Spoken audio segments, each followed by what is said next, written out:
Sí. Bueno, continuamos entonces.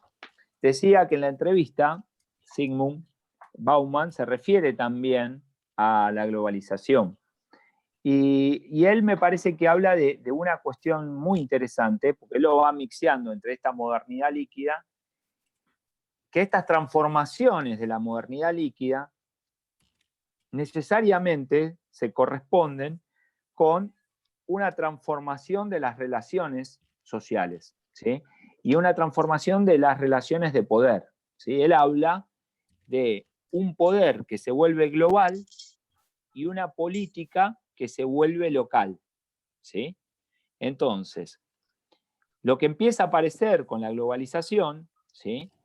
Es esta idea, fíjense que cuando él trae la referencia de Henry Ford de la fábrica, y aparecía esta necesidad de pagarle buenos sueldos a sus trabajadores, fundamentalmente para fidelizarlos, porque él tenía una inversión hecha en determinada área geográfica, ¿sí? Y en esa área geográfica, donde había invertido los recursos para trasladar la materia prima, para comprar el terreno, para comprar las máquinas herramientas para poder fabricar los autos, necesitaba contar con empleados altamente capacitados para poder fabricar los automóviles, ¿sí? Y él incluso plantea que en ese momento su riqueza, la riqueza de Henry Ford, estaba asociada a la calidad de los automóviles. Y esa calidad se la garantizaba determinada mano de obra. Hoy, la riqueza está mucho más vinculada a la facilidad para desplazar los capitales apretando un botón en el teléfono y enviarlos de Estados Unidos a Malasia, pasarlos por Islas Vírgenes, evadir impuestos, ¿no? Entonces, aparece una lógica donde hay una reconfiguración del espacio, ¿sí? El espacio deja de ser el territorio más próximo para transformarse en un mundo global, ¿sí? Y fundamentalmente esos factores de poder adquieren la capacidad de poder desplazarse por todo el globo, ¿sí? Y empezar a prescindir de estar atados en un territorio, incluso al punto de poder fabricar, de poder llevar adelante su producción manufacturera fraccionada en diferentes tramos y realizar diferentes tramos de esa producción en diferentes países y después ensamblarla en uno. Y entonces maximizar los costos. Aparece otra vez esta idea de que la maximización de la riqueza es más importante que el bienestar de los trabajadores, ¿sí? Esta idea de un vínculo donde había un Estado-nación que lo que buscaba era agregar valor, generar riqueza, que esa riqueza llegue a los trabajadores y asegurar un futuro, ¿sí? Empieza a despegarse de los Estados-nación y empieza a aparecer un factor de poder que cuanto más globalizado es, más poderoso se vuelve, ¿sí? Por un lado. Entonces lo que empezamos a ver es que las empresas empiezan a desplazar el capital que tienen electrónicamente a diferentes países, empiezan a elegir diferentes partes de lo que producen en diferentes países en función del costo de la mano de obra, ¿sí? Y a su vez empiezan a privilegiar esta idea de un consumidor global, ¿sí? Se empieza a generar una comunicación social que lo que busca es estandarizar patrones culturales para que esos patrones culturales se correspondan con patrones de consumo y que entonces las zapatillas Nike que me voy a comprar sean las que desean las diferentes personas del mundo que en diferentes países van a comprar o tienen capacidad para comprar una zapatilla Nike, ¿sí? Lo mismo con la ropa o con la tecnología. Entonces aparece la idea de sintetizar la cultura, ¿sí? Para poder homogeneizar los deseos de compra. Aparece una idea donde los bienes que se consumen tienen que durar poco. Vieron que los celulares están hechos para que los cambiemos una vez por año, una vez cada 2 años, porque justamente lo que tengo que hacer es consumir. ¿Sí? Y mientras, y es muy interesante, algo que no está en la entrevista, pero que se los digo, también es que esto es un desarrollo de Sennett, y es que así como antes teníamos que aprender a ser leales y estábamos toda una vida en una misma comunidad laboral y de derechos, ahora lo que tenemos que hacer es aprender a soltar, a desprendernos de lo que no necesitamos para comprar enseguida lo que reemplaza lo que estamos soltando. ¿Sí? Eso es ser un consumidor. Y entonces aparece la idea de que el factor que integra a la comunidad es esa capacidad de consumo. Entonces yo tengo que tener determinado teléfono para hacer determinada cosa, tengo que tener determinada forma de vestirme, eso es un patrón estético que en algún sentido se juega con quién soy.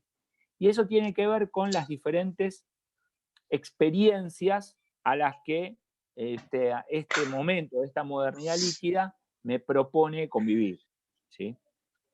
Bien, entonces, me parece interesante volver a esta idea del poder global y la política local.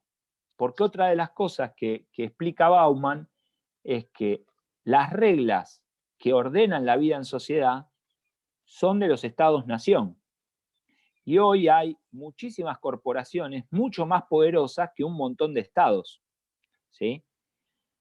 Entonces, cuando uno va a ver cuál es la forma en que me voy a jubilar, cuál es la forma en que obtengo una cobertura de salud, cuáles son las reglas para educarme, todo eso se resuelve en el Estado-Nación. ¿Sí? Pero sin embargo, este espacio global no tiene un organismo que establezca reglas. ¿Sí? O sea, no hay un Estado global que regule, ¿sí?, los intercambios y las reglas de las grandes corporaciones a nivel global, que permita establecer unas regulaciones que ordene hasta cuánto puede maximizar su ganancia, cuánto le tiene que pagar a sus trabajadores, en qué medida se puede restringir la ganancia de las empresas. ¿Sí? Entonces, ahí aparece una lógica, ¿sí?, entre el espacio global y el espacio local que es de tensión. ¿Sí? Es una tensión fuerte que se da, en el sentido en que los problemas hoy de la jubilación, de garantizarle, de cómo le damos de comer a 45 millones de argentinos, cómo le damos trabajo a 20 millones de personas en la Argentina, es algo que los estados-nación no tienen la capacidad para resolver. ¿Sí? Mientras que los factores de poder están a nivel global y son los que generan condiciones que se ponen en juego en cada uno de los estados-nación. ¿Sí? Entonces, eso es lo que Bauman plantea como el grave problema de fondo que hay.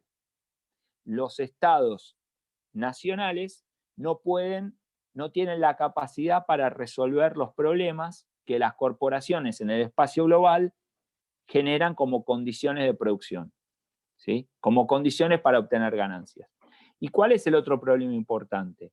Que los problemas no son solo del Estado, sino de los individuos, porque son los individuos ya, no los estados, los que van a hacerse responsables de evaluar su riesgo y de gestionar su riesgo. ¿Qué carrera estudiar? ¿Cuál es la mejor carrera para estudiar? ¿Dónde ahorro para cuando sea viejo tener plata para vivir más o menos bien? Si pago una medicina prepaga o me arreglo con la salud pública o con una obra social. Todo eso es un problema de los individuos. Entonces, los individuos tienen problemas. Los estados-nación no tienen la capacidad de crear las condiciones para que los individuos resuelvan sus problemas, y las grandes corporaciones maximizan sus ingresos en el espacio global. ¿Sí? Esta es la idea de la globalización, que lo que vamos a ver también en los textos de Castell fundamentalmente, es que esta globalización lo que hace es, antes nosotros teníamos países centrales y países periféricos, países, ¿sí?, que tenían poder, países que generaban determinadas condiciones, que podían prestar dinero a otros países, que eran los países o los estados-nación que generaban las condiciones de ese intercambio internacional entre los países ricos y los países pobres. ¿Sí? En la dinámica de la globalización, y a su vez teníamos, países periféricos, ¿sí? Teníamos países en vías de desarrollo, países periféricos, ¿sí? Que de acuerdo al nivel de industrialización que tenían era la forma en que intercambiaban con los países centrales y la capacidad que tenían para generar riqueza en su país y generar empleo para sus ciudadanos. Con la globalización, esa idea cambia, porque acuérdense de lo que dijimos, el factor de poder está en el espacio global y las grandes corporaciones son más fuertes que los estados-nación. Entonces, lo que vamos a tener es que hay corporaciones que se van a hacer presentes en todos los países del mundo, ¿sí? O en los países del mundo que tienen determinadas condiciones que favorecen ese intercambio, ¿sí? Y lo que vamos a ir viendo es que hay grupos que van a tener unos determinados niveles de vida y otros que van a tener otros determinados valores de vida, otros niveles de vida, ¿sí? Entonces, lo que vamos a ir viendo es que hay grupos que se mueven en un nivel 5 estrellas, ¿sí? Dicen algunos autores, que viven como si fuera una vida de hotel 5 estrellas, con un menú de cocina internacional, donde hay determinados shows, hay determinados recitales, hay un código estético que se pone en juego, y no importa en el país donde estés, eso lo vamos a encontrar en cada uno de los estados. Y en ese mundo se va a mover el mundo de privilegios, ¿sí? Y por otro lado, lo que vamos a encontrar en la mayoría de los estados es un montón de gente con las famosas vidas desperdiciadas, que es un texto también de Bauman, que son aquellos que se quedaron afuera de todo. Y en el medio vamos a encontrar un grupo social que trata de luchar por ser parte de esa vanguardia, de esa élite, y que está tal vez más anclada a las condiciones del estado en el que se encuentra. No es lo mismo una clase media de Alemania que la clase media de Argentina, o la clase media de Uruguay que la clase media de Francia. ¿Sí? Entonces, de acuerdo al lugar donde estemos, va a haber una clase, ¿sí? Una élite mundial que se mueve por los lugares de privilegio, ¿sí? Y unas determinadas reglas de juego internacional que fundamentalmente están centradas en la dinámica del sistema financiero, ¿sí? Que tiene que ver con maximizar la riqueza a través de la renta financiera. Como el capital es el que se puede mover libremente a través de las redes digitales, a través de los sistemas de información, ¿sí? Las grandes corporaciones van a mover el dinero de un lugar al otro, ¿sí? Maximizando su riqueza. Y ya no importando la calidad de vida de los trabajadores, ¿sí? Entonces, lo que me parece importante a los efectos de nuestra materia, ¿sí? Es entender que quién es el que se globaliza, dice Bauman. Bauman lo señala muy bien en la entrevista. ¿Quién es el que se globaliza? Se globaliza el capital que busca maximizar sus riquezas para producir. Se globaliza el sistema financiero, se globaliza el narcotráfico, se globaliza los traficantes de armas, los traficantes de personas. Fíjense que lo que tienen en común todos esos grupos que se están globalizando es tratar de corroer, tratar de esmerilar, de limar las capacidades de los estados-nación, que son los que establecen regulaciones.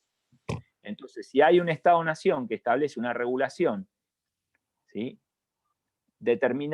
Muy favorable para los trabajadores, las empresas que producen no van a ir a esos países, eligen ir a otros países donde no les exijan tanto respecto de los trabajadores. Si hay un país donde haya una norma que castiga a los narcotraficantes y resulta eficiente, y bueno, van a tratar los narcotraficantes de corromper esa situación, ¿sí? Para tratar de ganar más espacio. Entonces, me parece que eso es lo interesante, es que hay un mundo global, que en ese mundo global lo que importa es maximizar la acumulación de riqueza, ¿sí? Y que las personas han quedado medio libradas a su suerte, y a la capacidad que tengan para gestionar el riesgo a futuro en su vida. Esto es lo que nos deja el neoliberalismo.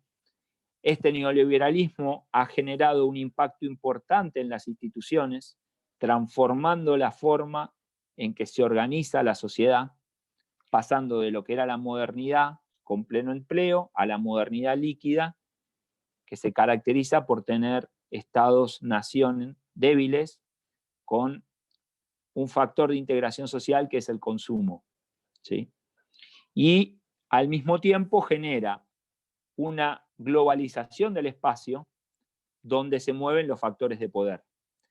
Y en ese espacio global no hay lugar para las regulaciones, no hay una gobernanza que sea capaz de establecer regulaciones para ese espacio global. Y las regulaciones quedan ceñidas al espacio local. Pero como las corporaciones son más poderosas que los estados-nación, tienen forma de corromper esa capacidad de establecer regulaciones para conseguir beneficios. Esto me parece que sería interesante que ustedes traten de comprender, que traten de buscar en los textos de Castel, de volver a leer, de volver a mirar la entrevista a Bauman, ¿sí? Y entonces entender esa lógica de transformación que se dio a mediados de los años 70 en adelante en el mundo. Fíjense que en esos años se corresponden con la dictadura militar, con lo que fue el proceso de dolarización de las mentes en la Argentina, de esta idea de vivir atado al dólar, ¿sí? Entonces hay un montón de factores que me gustaría que ustedes revisen, yendo para atrás, que vuelvan a leer algún libro de historia reciente de la Argentina, para poder comprender esas transformaciones que ustedes vivieron y en esa clave biográfica comprender cómo se fue debilitando la capacidad de nuestro Estado y cómo cada vez más somos sujetos, ¿sí?, determinados por factores que están globalizados. Me gustaría dejar acá y abrir un espacio para que puedan hacer preguntas.